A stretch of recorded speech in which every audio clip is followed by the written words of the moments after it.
Advantage Assam 2.0 অংশ হিচাপে জিলা পৰ্যায়তো বিনিয়োগকাৰীসকলৰ মাজত বুজাবুজি চুক্তি স্বাক্ষৰ কৰিছে নলবাৰী জিলা প্ৰশাসনে।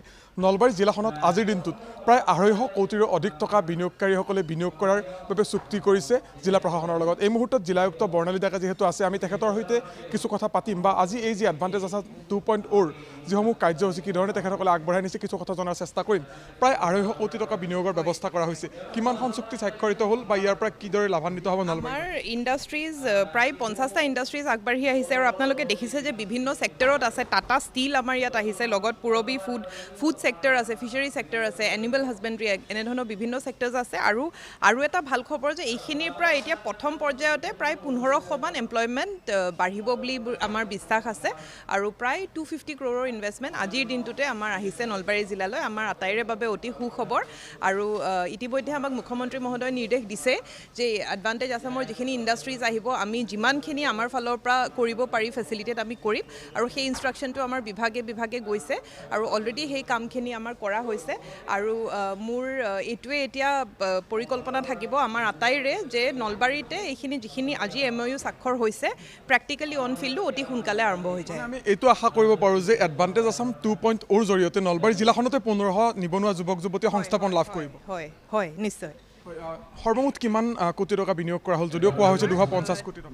243.42 ইনভেষ্টমেণ্ট ইন ক্ৰ'ৰ এতিয়াই মানে এই ফাৰ্ষ্ট ষ্টেজতে, আৰু সেইটো বাঢ়িব নিশ্চয় কাৰণ যিখিনি ধৰিছে তাতকৈ আৰু কিছু থাকিব আৰু কিছু থুলমূলকৈও ধৰা হৈছে।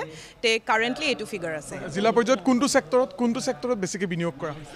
আমাৰ আটাইকেইটা ছেক্টৰ আপোনালোকে নিজেই দেখিছে যে ইণ্ডাষ্ট্ৰিজত বহুত আছে।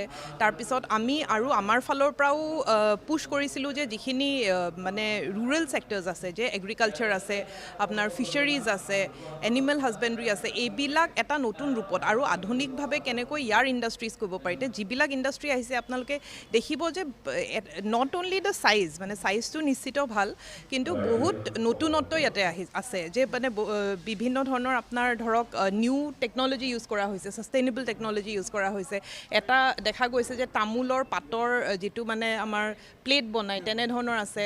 স্ম'কড ফিছৰ যিটো ইণ্ডাষ্ট্ৰি তেওঁলোকে পৰিকল্পনা কৰিছে এক্সপৰ্ট কৰাৰ কাৰণে। এতিয়া আমাৰ নলবাৰী জিলাৰ পৰা ফিছটো স্ম'ক হৈ তাৰে শ্বেল্ফ লাইফটো বঢ়াই সেইটো বিশ্বৰ বিভিন্ন দেশত যাব।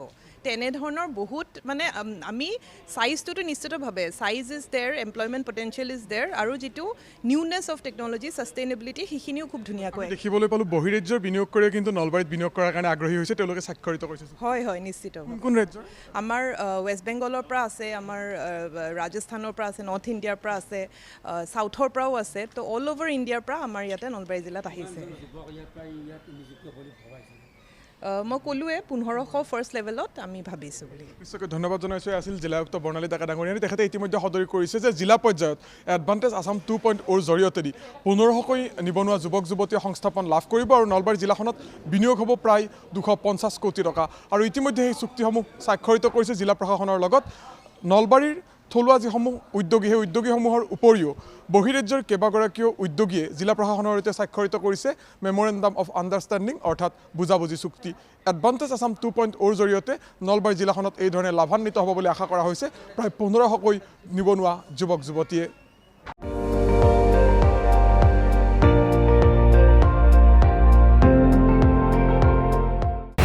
আপুনি চাই আছে ND24, সৰ্বশ্ৰেষ্ঠ নহয় সৰ্বোত্তমৰ দৌৰ।